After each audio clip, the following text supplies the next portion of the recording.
and welcome to the Lovely Place channel. The channel that's like a box of chocolates because you never know what you're going to get. Today's video is another story from the Noddy series, Make Way for Noddy.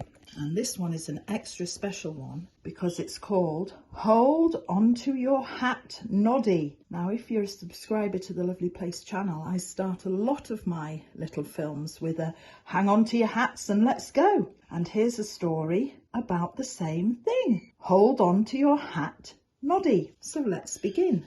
Hold on to your hat, Noddy. It was a wild and windy day in Toy Town.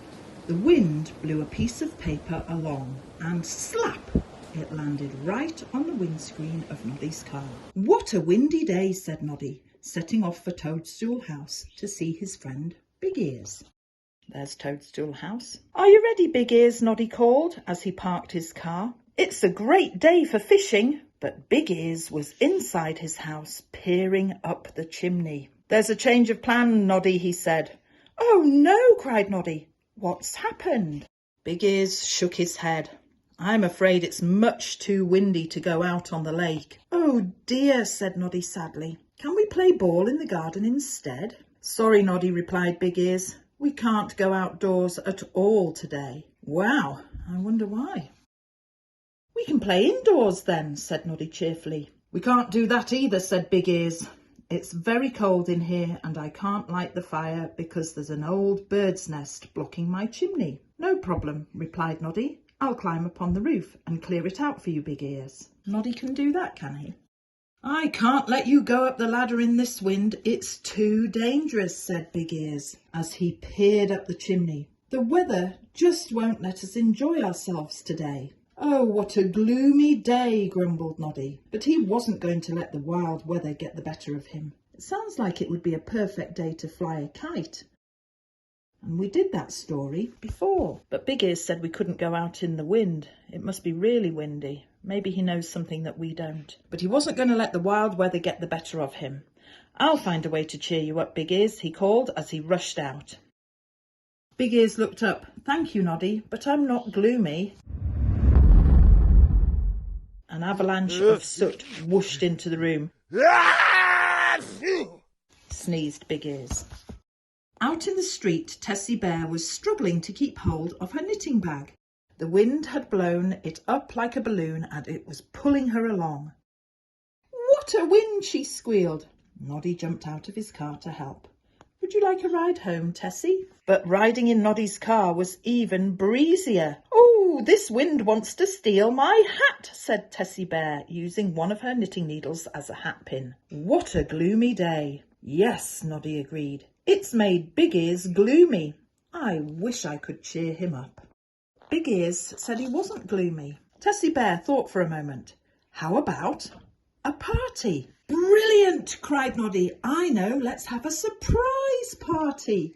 We can invite everyone to Big Ears' house. Shouldn't we tell him first? Asked Tessie Bear. It wouldn't be a surprise then, said Noddy. The wind blew more and more wildly as Noddy and Tessie Bear walked through Toy Town, inviting their friends to Big Ears' party.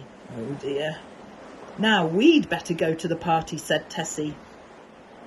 Mrs. Skittle is taking a cake, Mr. Plod has a party game, and Mr. Sparks is bringing a heater, Noddy told Tessie Bear. What shall we take, Noddy? Asked Tessie Bear. Balloons, whooped Noddy gleefully.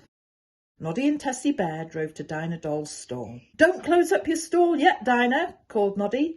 It's too windy to stay open, Noddy, said Dinah. But we need big balloons for Big Ears' surprise party, Noddy explained. I can't say no to that, said Dinah, and she gave Noddy a handful of balloons.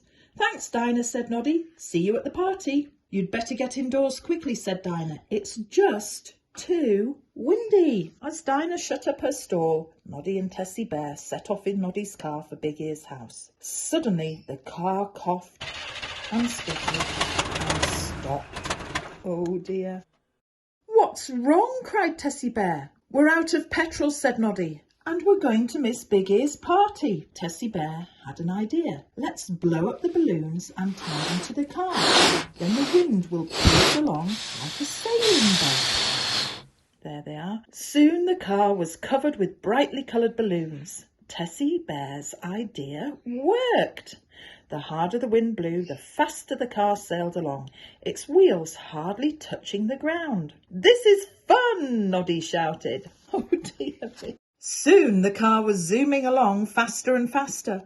"Oh no," Noddy cried, "we're going too fast." "Put the brake on, Noddy," yelled Tessie Bear. Noddy jammed his foot down on the brake, but it was too late. The car had started to lift off the ground. Then whoosh! The wild wind swept the car up into the sky. "Help!" yelled Noddy and Tessie Bear together. Oh dear. Terrified, Noddy and Tessie Bear peered over the side of the car as they rose higher and higher. Toy Town looked smaller and smaller. "What can we do, Noddy?" cried Tessie Bear. Meanwhile, at Big Ear's house, the party was in full swing. They had played Mr. Plod's game and started on the cakes. There was so much jolly chatter and laughter, Big Ears almost didn't hear Dinah Doll knocking at the door. Big Ears seems to have taken that surprise party very well. "Cheer up, Big Ears," said Dinah Doll as he opened the door. "Why does everyone think I need cheering up?" said Big Ears. "Noddy told us you were gloomy," Dinah Doll told him. "But I'm not," chuckled Big Ears. And speaking of Noddy, where is he? Noddy and Tessie Bear were clinging on for dear life. The wind was blowing harder than ever. "Stop it, wind!" shouted Noddy. "Put us down, or I'll tell Big Ears." "I don't think the wind is listening," said a very scared Tessie Bear. The car lurched to one side, and the knitting needle holding Tessie's hat on poked into Noddy. "I know," said Noddy.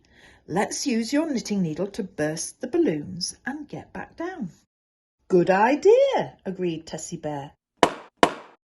Tessie popped 3 balloons and the car began to drop. "Look, Tessie, the wind is taking us right down to Big Ear's doorstep," Noddy shouted. Back in Toadstool House, Big Ears knelt down in front of his fireplace. "I wish I could light a fire," he muttered. "And where can Noddy and Tessie Bear be?" Something big clunked onto the roof. What was that? Everyone ran outside to have a look. It was Tessie Bear and Noddy on the roof of Big Ear's house. "What a terrible piece of parking," said Mr. Plod, and everyone laughed. Noddy reached into the chimney and pulled out an old bird's nest. "Now you can have a nice cosy fire, Big Ears," he shouted. "Thank you, Noddy, for clearing my chimney," said Big Ears, "in all that wind." "What a gloomy day," sighed Noddy. "No, Noddy," smiled Big Ears, "with friends like you, every day is a good day." And there you have it. That was a vintage Noddy story from 2002. I hope you enjoyed it. I have plenty more on the Lovely Place channel. Please like and subscribe. And thank you for watching. Bye for now.